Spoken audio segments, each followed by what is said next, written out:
So we've been asking all of the event teachers a series of questions, and one of them is what you see as being the biggest threat to relationships in this particular time and age. The mediocrity of, I'm searching for an M word and I can't quite find it, but the mediocrity kind of the diluting of relatedness with media. There we are. I think that many people would say they have relationships that are a mile wide and an inch deep. And I think that's one of the major threats that people, there's an old saying with counterfeit money that the bad drives out the good, that a sort of superficial texting kind of relationship with another person or little superficial Facebook posts is a kind of counterfeit of depth and true intimacy. And people start to think, oh, that's what relationship is like. Or because they get used to such highly stimulating dopamine bursts of one little message after another, or something short or with another person, that slowing down enough to honor the much more ancient parts of the brain, the little mouse and monkey parts of us inside that are operating under a much slower pace in terms of hunter-gatherers, humans just like us, let alone our hominid and primate ancestors who lived at the pace of a walk, talking with the gift of time, cycles of the seasons. They woke up when it was light, they went to bed when it was dark, partly to conserve resources and not be exposed to predators at night. That's our natural, biologically built matrix. That's our template. And I think, and I fear that people with many superficial, frequently rewarding, in terms of incoming stimulation type relationships, are losing a lot of what is most fundamentally human. I mean, we're capable for that. I think I'm not a Luddite. I'm not anti-technology. There's a place for technology and all the rest of that. And it does enable people to connect. I love Skyping our daughter when I'm 10,000 miles away, for example. But on the other hand, I think that we are conducting a vast neuropsychological experiment with modern culture. And it's important for people to appreciate how odd this really is, what we take for granted now, and to be able to step back with mindfulness from what's happening in my multiple Facebook relationships, or what's happening at people going on a date, covertly texting under the table while looking into each other's eyes in romantic ways, but actually they're a million miles away. That has a lot of impacts over time, and that's not good for people. So that's definitely one major threat. Yeah, thank you. If there's something that you know now about relationships that you wish you had known when you were younger, that you would tell your younger self, what would it be? Wow. Others are suffering too. That's one. Another is ask for what you need and be brave enough to be disclosed. One of the journeys for me as someone who landed in early adulthood, numb from the neck down, and very nervous about being disclosed with other people, to really appreciate that very often the safest thing you can do and the most powerful thing you can do is to be genuine with another person. That is a great, useful thing. And to do that, though, it also really helps in the context of us all being a bunch of scared monkeys, basically, to have in real time an ongoing felt sense of reassurance of all rightness. Because without that felt sense of the reassurance of ongoing all rightness, doesn't need to be perfect, but the ongoingness that I'm allowed to say what I'm saying, you're not going to hit me or abandon me immediately. We can, even if something goes wrong, we can repair it. We're in a zone here. That ongoing felt reassurance of all rightness then helps people take those incremental risks of opening their heart one step more, or being one step more disclosed, or one step more moving into the riskier, deeper end of the swimming pool, on the basis of moving from stability to stability to stability. And that too, I would say, is a thing I wish I had understood better when I was in my 20s. Mm-hmm. Thank you. Wow. So a saying that is just really not true, right? Mm-hmm. Well, sayings usually become sayings because there's something true in them. So this is a challenge. Ooh, I like it. A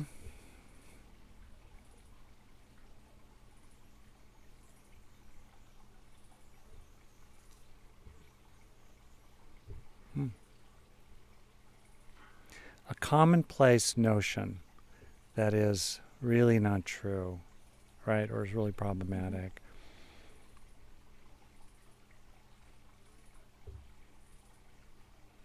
Oh, okay. Okay, this is good. Okay, good.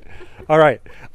Well, a common view that you hear is that you can't want other people to change, or that it's somehow bad to want people to change. And I think, well, wait a minute. Truthfully, almost all relationships, especially adult relationships, have to do with exchanges of various kinds. And those exchanges happen over different time scales depending on the relationship. Like someone in a factory exchanges their labor, in a sense, for the paycheck. Or in relationships, people exchange love and care, many intangible things, as well as more tangible forms of support. And the proper balance of those exchanges depends on the relationship. Taking care of an aging person who's dementing or something is, the flow is mainly one way, but maybe it balances the flow that was mainly one way the other way when you were a kid and they were changing your diapers and all the rest of that. So in that larger context then, we want things from other people and they want things from us. And that's normal. So if we act like it's some big taboo, then we're immediately falsifying the truth. We're lifted off the ground of reality in our relationships. It's normal to want things, and it's normal to negotiate wants. And then therefore, what that takes us to, pragmatically, is, okay, since wanting is normal, how to want well. Since being on the receiving end of the wants of the other person is normal, how do we receive their wants in ways that are good and skillful, including respecting our own right to say, well, I get that you want that, but I don't want that. Or I get that you want me to give that to you. I don't want to give that to you. That we claim that we have the right to take that stand. Otherwise, as the saying has it, if you can't say no, your yes is meaningless. So, and so then I think many people, when they're more comfortable with expressing wants, wishes, desires, longings, requests of various kinds, that deepens the relationship. And a lot of what's leading other people to be weird around us, or to be cranky, or strange, or reactive, is they have wants that they haven't felt comfortable expressing fully, or they thought they couldn't have been clearer. But to us, if you rewind and look at the transcript, in a sense, metaphorically, of the conversation, it was like so disguised, or half-stated, or just tossed out lightly in passing, or euphemisms are used. Ugh. So there's no way we can give them what they want if we don't know what they want. And one of the things I did with a person, a girlfriend, that was a very important relationship for me, was we just stumbled into an interaction with each other that I don't want to turn into a law of relationships and so forth, but it was really powerful and profound. We just started asking each other the same question again and again and again. What do you want from me? And then she would respond. I'd hear it. I wouldn't agree in the moment, yes or no, that's important. And then I go, okay, I got it. What else do you want from me? And then after about 5 of those, you're in a zone with each other, you're like, it gets very deep, and it's really, you have to set it up right, and then you flip it the other way. But it illustrates, as a kind of exercise almost, this profound matter.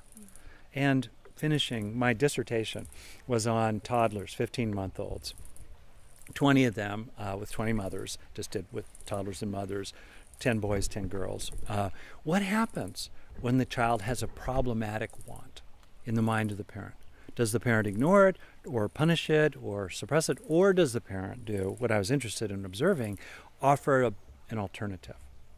So in a sense, it's kind of a gratifying regulation by a parent of the wants of a child. And it goes to a deeper topic of the socialization of wanting and skillfulness with the arc of desire altogether. Right? So in that context, what was really striking is that children want what they want. They want the cookie, they want the bunny, they want to use the spoon to make the cookies. I was having them do tasks like that. They want that, but that's just secondary. What they really want is to know that their wants are received mindfully and empathically by the other, that you hear me, you know what I want. And most of all, even beyond that, they want to know that the other person cares about their wants. And without that, you go into despair. So the way we deliver the goods to others in our life around this critically important issue is we communicate to them the most important aspect of a communication, message received. I get it. Or maybe I don't get it fully, but I'm trying to get it. And as best I can, your wants do matter to me. I reserve the right, which enables me to sustain givingness in this relationship, to choose for myself how I will manage your wants. That said, I get it.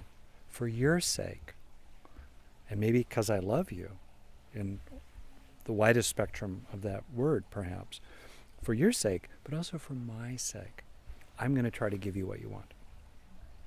And to be in a relationship with someone who's kind of taken that stand, I'm going to seriously commit to trying to give you what you want and take care of myself so I can sustain that over time. Wow, when you're with that kind of person, it's hard to treat them badly. So from the standpoint of enlightened self-interest, to operate from this stance with other people is also really good for oneself. There's kind of this joke saying, it's really true, in the monastery, right? Think you're so enlightened? Go home for the holidays. It's in the nitty-gritty trenches of our relationships of all kinds, the neighbor, the internalized relationships with all the people we've known in our life that are still yapping away inside our heads today, our mates, our children, our coworkers, our friends, etc., our teachers, our students. Those relationships, that's the primary location for most people of their greatest joys and greatest sorrows. And it's one of the most useful fields of practice. Yes, there's a place for solitary practice of various kinds, just kind of quiet, me and my mind, what a nightmare, just us alone together, right? Okay, there's a place for that. That said, man, relationships are live, they're real, things happen so fast. So many things are coming at you. We have so many effects on other people. What a fantastic field of practice. And also, how critically important to become more skillful there, so that we're more able to get what we need from other people. We're also more able to heal our own relational wounds in real time, through interactions with other people. What a phenomenal opportunity. And we're also more able to give and receive, connectedness and kindness and compassion with other people, which is good for the 2 of us or the 5 of us or the 10 of us. But as we do that in the larger context of the human tribe, 7.5 billion members of one, there's just one human tribe, to be able to build up more of a foundation for healthy governance and peaceful, sustainable prosperity, to really be able to do that as individuals become more and more skillful and practiced at the intersection, really, for me, of strength and heart, the strong heart, so that people can be strong for the good and strong for their own needs, while also being heartfelt and open-hearted and relational. As dyads do that, and quads do that, and families and companies and organizations do that, as we all do that, it helps things be better for the human tribe altogether, which is clearly what's needed, including a world beyond war, as we try to make sense out of the 21st century.